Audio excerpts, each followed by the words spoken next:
രക്ഷാദൗത്യം നടക്കുന്ന സ്ഥലത്ത് ഭക്ഷണം കൊടുക്കാൻ എന്നുള്ള നിലയിൽ പുറത്തുനിന്ന് ആളുകൾ കൂടുതൽ പോകുന്നത് ശരിയല്ല. അത് നിങ്ങൾ തന്നെ ആലോചിച്ച് നോക്ക്. അതാണ് പ്രശ്നം. ഒരു ഭക്ഷണം കൊടുക്കാൻ ഒരു 10, 25, 30 ആളുണ്ട് പോവാണ്. അപ്പൊ അത് ശരിയാണെന്ന് അഭിപ്രായം നിങ്ങൾക്കുണ്ടോ? അത് ശരിയല്ല. അത് നമുക്ക് എല്ലാ നിലയിലും പ്രയാസം ഉണ്ടാക്കും. അതുകൊണ്ടാണ് ഒരു കേന്ദ്രത്തിൽ ഭക്ഷണം ഏർപ്പാട് ചെയ്യുന്നത്. ഇനി ഇന്നിപ്പോൾ നേരത്തെ നിങ്ങൾ ചൂണ്ടിക്കാട്ടിയ പോലെ ഇന്ന സ്ഥലത്ത് ഭക്ഷണം കിട്ടിയില്ല എന്നുള്ള പരാതി ഉണ്ട്. ഞങ്ങൾ വിളിച്ചു ചോദിക്കുന്നുണ്ട്. അവിടെ ഉത്തരവാദിത്തപ്പെട്ട ഉദ്യോഗസ്ഥർ വിളിച്ചു ചോദിക്കുമ്പോൾ അങ്ങനത്തെ പ്രശ്നം അവിടെ വരുന്നില്ല. ഇനി അങ്ങനെ എന്തെങ്കിലും പ്രശ്നം ഉണ്ടെങ്കിൽ അവർക്ക് നമുക്ക് എത്തിച്ചും കൊടുക്കാം. നമ്മളിപ്പോൾ ഈ വോളണ്ടിയേഴ്സിന്റെ എണ്ണത്തേക്കാൾ കൂടുതൽ ഭക്ഷണം ഉണ്ടാക്കിയിട്ടുണ്ട്. എവിടെയും ഭക്ഷണം കിട്ടുന്നില്ല എന്നുള്ള പ്രശ്നം വരുന്നില്ല. അപ്പോൾ ഇതിന്റെ പ്രശ്നമായിട്ട് വരാൻ പോകുന്ന ഒരു കാര്യം, ഇപ്പൊ ഇതിൽ ഇടപെടുന്നവർ വളരെ ആത്മാർത്ഥമായിട്ടാണ് ഇടപെടുന്നത്, ഭക്ഷണം ഉണ്ടാക്കി കൊണ്ടുവരുന്നത്. എന്നാൽ അവിടെ ഭക്ഷണം ആവശ്യമുണ്ട് എന്ന് പറഞ്ഞ് നാട്ടിലാകെ പണം പിരിച്ച് അതിന്റെ ഭാഗമായിട്ടുള്ള ഒരു നിലപാട് ആരെങ്കിലും സ്വീകരിച്ചാൽ ആരുത്തരം പറയും? ആരുത്തരം പറയും? കാരണം ഇന്ന് ജനങ്ങളാണെങ്കിൽ എന്തിനും ഏതിനും പണം കൊടുക്കാൻ തയ്യാറായി നിൽക്കുകയാണ്.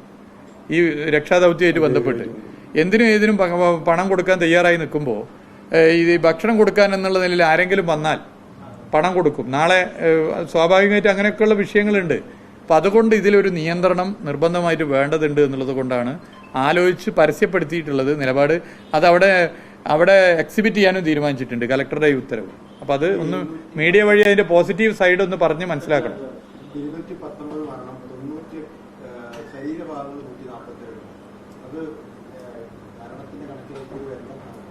അല്ല, ബോഡി പാർട്സ് ഉണ്ടല്ലോ അല്ലേ, നമ്മൾ ഒന്ന് പറഞ്ഞേക്ക് ഡി സി.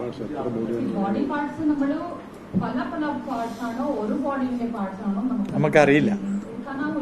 ഉദാഹരണത്തിന് ഒരാളുടെ തന്നെ ശരീരത്തിന്റെ വിവിധ ഭാഗങ്ങളാണ്, ഒരു 3 ഭാഗം ഒരാളുടെ ശരീരത്തിന്റെ കിട്ടി, നമുക്കത് 3 മരണമായിട്ട് കണക്കാക്കാൻ പറ്റില്ല.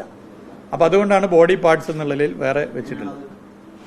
അത് നമ്മളിപ്പോൾ ടെസ്റ്റ് ചെയ്യും, DNA ടെസ്റ്റ് ചെയ്യും, അതിന്റെ ബ്ലഡ് വെച്ച് ടെസ്റ്റ് ചെയ്യും. നമ്മൾ ഇപ്പോൾ ബോഡി കിട്ടിയതിന്റെ ബ്ലഡ് ടെസ്റ്റ് ചെയ്തു. ഇനി അവരുടെ ഇപ്പോൾ ക്യാമ്പുകളിൽ നിന്നുള്ള, ഞാൻ അതിന്റെ ഡീറ്റെയിൽസിലേക്ക് പോകണമെങ്കിൽ പോകാം. ക്യാമ്പുകളിൽ നിന്നുള്ള വിവരങ്ങൾ ഉൾപ്പെടെ അവിടെ ആരെങ്കിലും മിസ്സിംഗ് കേസോ മറ്റോ ഉണ്ടെങ്കിൽ ആ നിലയിൽ തന്നെ നമുക്ക് പരിശോധിക്കാം. ഇപ്പോൾ ഹെൽത്തിന്റെ ടീമിന്റെ കയ്യിൽ മിസ്സിംഗ് ക്ലെയിം ഡീറ്റെയിൽസ് ഉണ്ട്. അതെടുത്ത് ബ്ലഡ് ചെക്ക് ചെയ്യും ക്യാമ്പുകളിൽ. അപ്പോൾ ബോഡി സാമ്പിള് പൊതുവെ എടുത്തിട്ടുണ്ട് ഈ പറഞ്ഞ ഇതിൽ നിന്ന്. അതുപോലെ തന്നെ ഫോട്ടോഗ്രാഫ്സ് ഫോൾഡർ വെച്ച് ബോഡിന്റെ ഒരു പരിശോധന നടത്തും. അതിൽ ആഭരണങ്ങളോ മറ്റെന്തെങ്കിലും ഒക്കെ ഉണ്ടെങ്കിൽ അതും പരിശോധിക്കും. അപ്പോൾ അങ്ങനെയാണ് പരിശോധന നടത്തുന്നത്. മൃതദേഹത്തിൽ നിന്നും ടെസ്റ്റ് ചെയ്യും. പിന്നെ മിസ്സിംഗ് കേസായിട്ട് ഹെൽത്തിന്റെ മുമ്പിൽ വന്നിട്ടുള്ള മിസ്സിംഗ് ക്ലെയിംസ്, ആ ക്ലെയിംസുള്ള ഫാമിലി മെമ്പർ, അതിനും ഒരു ക്രൈറ്റീരിയ ഉണ്ട്. ആദ്യം അച്ഛൻ, അങ്ങനെയാണ് വരുന്നത്. ആ നിലയിൽ ആ പരിശോധനയും നടത്തും. അല്ല, അത് നമ്മൾ ഇന്നലെ പറഞ്ഞല്ലോ, കാണാതായതിന്റെ ഏകദേശ കണക്ക് നമ്മൾ നമ്മുടെ റേഷൻ കാർഡ് അതുപോലെ മറ്റ് ഇതൊക്കെ വെച്ചിട്ടൊരു കണക്ക് വെച്ചിട്ടുണ്ട്. അതിന്റെ ഒരു ഫൈനലൈസേഷൻ ഇപ്പൊ നടക്കുകയാണ്, ക്രോസ് ചെക്കിംഗ് ഒക്കെ.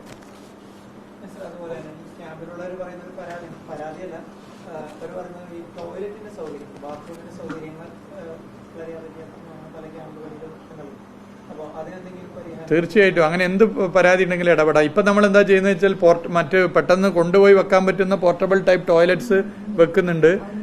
ക്ലീനിങ് എല്ലാ 2 മണിക്കൂറും ക്ലീനിങ് നടത്തുന്നുണ്ട്. ബാത്റൂം ക്ലീനിങ് മുതൽ എല്ലാ, നിങ്ങൾ പോയി നോക്കിയാൽ അറിയാം. നിലവിൽ ഒരു പരാതിയായിട്ട് അങ്ങനെ ആരെയും പരാതി ഉണ്ടെങ്കിൽ നിങ്ങൾക്ക് ആ ക്യാമ്പിന്റെ പേരും വെച്ച് ഇവിടെ കളക്ടർ എടുത്ത് കൊടുത്താൽ അപ്പം നമ്മൾ ഇടപെടാം, ഒരു സംശയമില്ല.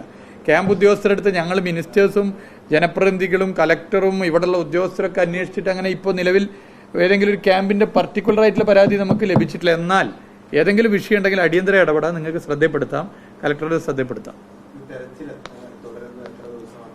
അല്ല, അത് ഇപ്പം നമുക്ക് കണക്കാക്കാനായില്ല. ഞങ്ങൾ ഇതിന്റെ എല്ലാ ശ്രമവും നടത്തും. സാധ്യമാകുന്ന എല്ലാ ശ്രമങ്ങളും ഇതുമായി ബന്ധപ്പെട്ട് നടത്തും, എല്ലാ നിലയിലും നടത്തും. അത് നമ്മളിപ്പോൾ ഇന്നലെ കിട്ടിയ ബോഡിയുടെ എണ്ണവും ഇന്ന് കിട്ടിയ ബോഡിയുടെ എണ്ണവും നോക്കിയാൽ കുറവാണ് വരുന്നത്.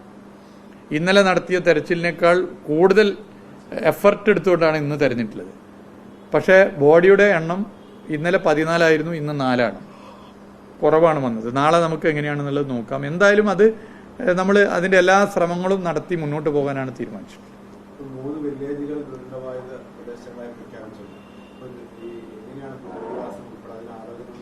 പുനരധിവാസത്തിന്റെ ഇന്ന് മുഖ്യമന്ത്രി പത്രസമ്മേളനത്തിൽ പറഞ്ഞിട്ടുണ്ട്. അതിന്റെ അപ്പുറത്തേക്ക് ഇപ്പോൾ വേറെ പറയാനില്ല. പക്ഷെ എല്ലാവരോടും ചർച്ച ചെയ്ത് ഇതിന്റെ ഒരു അന്തരീക്ഷം ഒക്കെ മാറി ഇപ്പോൾ ക്യാമ്പിലുള്ളവരോടൊക്കെ സംസാരിക്കണമല്ലോ. അവരുടെ ഒരു മനസ്സ് കൂടി മനസ്സിലാക്കേണ്ടതുണ്ട്. അവരോടൊക്കെ ചർച്ച ചെയ്ത് അതിലൊരു നിലപാട് സ്വീകരിക്കും. അതിൻ്റെ കാര്യങ്ങൾ ഞങ്ങളിപ്പോൾ തന്നെ ആലോചന മന്ത്രിമാരും ജനപ്രതിനിധികളും കലക്ടറുടെ നേതൃത്വത്തിൽ എല്ലാവരും ഉദ്യോഗസ്ഥരൊക്കെ ഞങ്ങൾ വേറെ പല ചർച്ചകളും അതുമായി ബന്ധപ്പെട്ട് നടത്തുന്നുണ്ട്. പക്ഷേ അവരുമായി ചർച്ച ചെയ്യേണ്ട സമയത്ത് ഞങ്ങൾ ചർച്ച ചെയ്ത് അതിലൊരു നിലപാട് സ്വീകരിക്കും.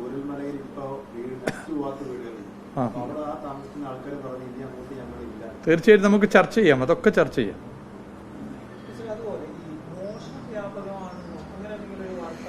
മോഷണത്തിന്റെ പരാതികൾ ചിലത് പക്ഷെ നമുക്ക് റെക്കോർഡിക്കലി കളക്ടർ അടുത്ത് വന്നോ അത് കംപ്ലൈൻറ്റ്സ് തെഫ്റ്റ് ഇല്ല പക്ഷെ അതിലൊരു പ്രശ്നം ഞാൻ രാവിലെ ചിലർ ചോദിച്ചു പറഞ്ഞു, പലരും അടിച്ചു കയറി ഇവിടെ ഉത്തരവാദിത്തപ്പെട്ട സ്ഥാനങ്ങളിൽ ഇരിക്കുന്നവരോ മറ്റോ വരുന്നത് അത് അവരവരുടെ ഉത്തരവാദിത്തം നിർവഹിക്കുക. അതിന് ഒരിക്കലും നമുക്ക് അതൊരു തെറ്റായിട്ട് കാണാൻ പറ്റില്ല. എന്നാൽ ഒരു ഡിസാസ്റ്റർ ടൂറിസം പോലെ അത് ലോകത്ത് കാണുന്ന ഒരു പ്രവണതയാണ്. അത് എവിടെയാണോ ദുരന്തം ഉണ്ടാകുന്ന അവിടേക്ക് ആളുകൾ വരികയാണ്, വീഡിയോ എടുക്കുക, ഫോട്ടോ എടുക്കുക, പോവുക. ഇത് സംഭവം നടന്ന സ്ഥലത്തും അതിൻ്റെ ചുറ്റുപാടുള്ള വീടുകളിലൊക്കെ ഇങ്ങനെ പല നിലയിൽ പോകുന്നു എന്നുള്ള പരാതികൾ വരികയാണ്.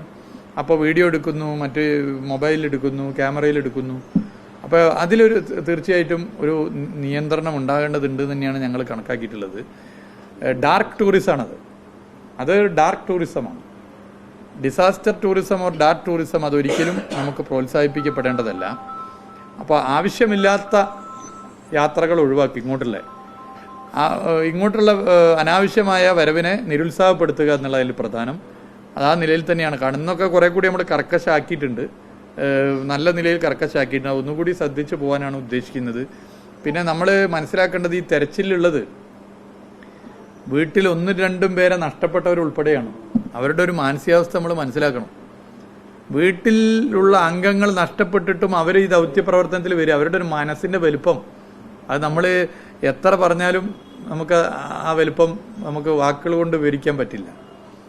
അങ്ങനെയുള്ളവരുൾപ്പെടെ ഈ തെരച്ചിലുമായി നടക്കുന്ന ഘട്ടത്തിൽ ഇങ്ങനെ വന്ന് വീഡിയോ എടുക്കുക, ഫോട്ടോ എടുക്കുക, അല്ലെങ്കിൽ അവിടെ ഇങ്ങനെ വന്ന് നിൽക്കുക, അതിനൊന്ന് കാണാൻ, അത് ചിലപ്പോൾ മറ്റൊരു തെറ്റായ അർത്ഥത്തിലല്ല ഞാൻ പറയുന്നത്, മൈനോറിറ്റി ആയിട്ടുള്ള ആളുകളാണ്. പക്ഷേ തുടക്കത്തിലേ നിരുത്സാഹപ്പെടുത്തിയിട്ടില്ലെങ്കിൽ അത് ബുദ്ധിമുട്ടാണ്.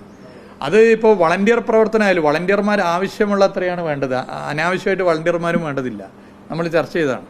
വളണ്ടിയർ എന്നുള്ളതിൽ വന്നിട്ടും ഇവിടെ വന്ന് ഫോട്ടോ എടുക്കുക, ഈ ദൗത്യപ്രവർത്തനം ഇതിൻ്റെ രക്ഷാപ്രവർത്തനത്തിലൊന്നും പങ്കെടുക്കാതെ മറ്റു ഫോട്ടോവും വീഡിയോ എടുത്തു പോകുന്ന സ്ഥിതി ഉണ്ടെന്നുള്ള പരാതികളും വരുന്നു.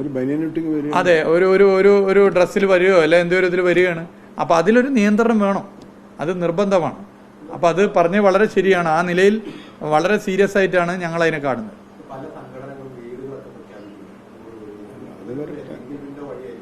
തീർച്ചയായിട്ടും ഞങ്ങൾ ഉദ്ദേശിക്കുന്നത് അങ്ങനെയാണ്. മൊത്തത്തിൽ സർക്കാർ തന്നെ ഇതിൽ മുൻകൈ എടുത്തുകൊണ്ട് ഇതിന് സഹായിക്കാൻ സാധ്യമാകുന്ന എല്ലാവരെയും, വ്യക്തികൾ, ഗ്രൂപ്പുകൾ, പ്രസ്ഥാനങ്ങൾ എല്ലാവരെയും യോജിപ്പിച്ചുകൊണ്ട് സർക്കാരിൻ്റെ മുൻകൈയോടുകൂടി ഒരു നിലപാട് സ്വീകരിച്ചു പോകും. അതെങ്ങനെ വേണമെന്നുള്ളത് ഞാൻ പറഞ്ഞതുപോലെ നേരത്തെ ചർച്ച ചെയ്തു. അങ്ങനെ പോയാലേ ഇതിൽ നമുക്കൊരു കൃത്യമായ ക്രമത്തിൽ കാര്യങ്ങൾ മുന്നോട്ട് കൊണ്ടുപോകാൻ വേണ്ടി പറ്റും, സിസ്റ്റമാറ്റിക് ആവും. നമ്മൾ ഓർഫൻസിൻ്റെ ഒരു കണക്കെടുത്തു. 7 ഓർഫൻസാണല്ലോ, 7. ഇപ്പോൾ നമ്മുടെ മുമ്പിലുള്ളത് 7 അനാഥരായിട്ടുള്ള. അതിന് മറ്റ് ഡീറ്റെയിൽസിലേക്ക് ഞാൻ പോകുന്നില്ല. അതിന് മറ്റെന്തൊക്കെ ചെയ്യാനാകുമെന്നുള്ളത് നമുക്ക് തീർച്ചയായിട്ടും അത് ചർച്ച ചെയ്ത് തന്നെ നിലപാട് സ്വീകരിക്കാവുന്നതാണ്. അതുപോലെ മറ്റു പല വിഷയങ്ങളും ഇതായിട്ട് ബന്ധപ്പെട്ടിട്ടുണ്ട്. ഇപ്പോൾ ഒരു കുടുംബത്തിൽ തന്നെ കുറേ ആളുകൾ നഷ്ടപ്പെട്ടു. അവിടെ പഠിക്കുന്നൊരു കുട്ടി ഉണ്ടാവും, ആ കുട്ടിയുടെ പഠനത്തിൻ്റെ ഭാവി ഒരു പ്രശ്നമാണ്. ഇങ്ങനെയുള്ള പല വിഷയങ്ങളുണ്ട്. ഞാൻ നേരത്തെ പറഞ്ഞാണ്, രേഖകൾ നഷ്ടപ്പെട്ടവരുണ്ട്. ഇപ്പോൾ അവിടുത്തെ സ്കൂളിൽ പോകുന്ന കുട്ടികൾ, അതിന് മൊത്തം ഒരു ഏകദേശം എണ്ണം വിദ്യാഭ്യാസ വകുപ്പ് എടുത്തിട്ടുണ്ട്, കലക്ടർ എടുത്തിട്ടുണ്ട്. ഡീറ്റെയിൽസ് നമുക്ക് പിന്നീട് ചർച്ച ചെയ്യാം. ആ കുട്ടികളുടെ പഠനം എങ്ങനെ, അതിലൊന്നും നമ്മൾ വേറെ അവർക്ക് വേണ്ട മറ്റ് പാഠപുസ്തകങ്ങളായാലും മറ്റ് ആവശ്യങ്ങളൊക്കെ കൈകാര്യം ചെയ്യണം. ഇതൊക്കെ നമുക്ക് കൃത്യമായി തന്നെ ചെയ്തു പോകാം. ഒരു കുട്ടിയുടെയും പഠനം ഇതിൻ്റെ ഭാഗമായി തടസ്സപ്പെടില്ല. അതെല്ലാ അർത്ഥത്തിലും ഇടപെടും. ബഹുമാനപ്പെട്ട വിദ്യാഭ്യാസ മന്ത്രി അത് പറഞ്ഞിട്ടുണ്ട്. മുഖ്യമന്ത്രി ഇന്ന് പത്രസമ്മേളനത്തിൽ പറഞ്ഞു. വിദ്യാഭ്യാസ മന്ത്രി ഇവിടെ വരുന്നുണ്ട്, വിദ്യാഭ്യാസ മന്ത്രി ഇവിടെ വരാൻ വേണ്ടി തീരുമാനിച്ചിട്ടുണ്ട്. അപ്പോൾ അത് വെച്ച് അതൊക്കെ ആ നിലയിൽ തന്നെ നമുക്ക് ഇടപെട്ട് പോകാം.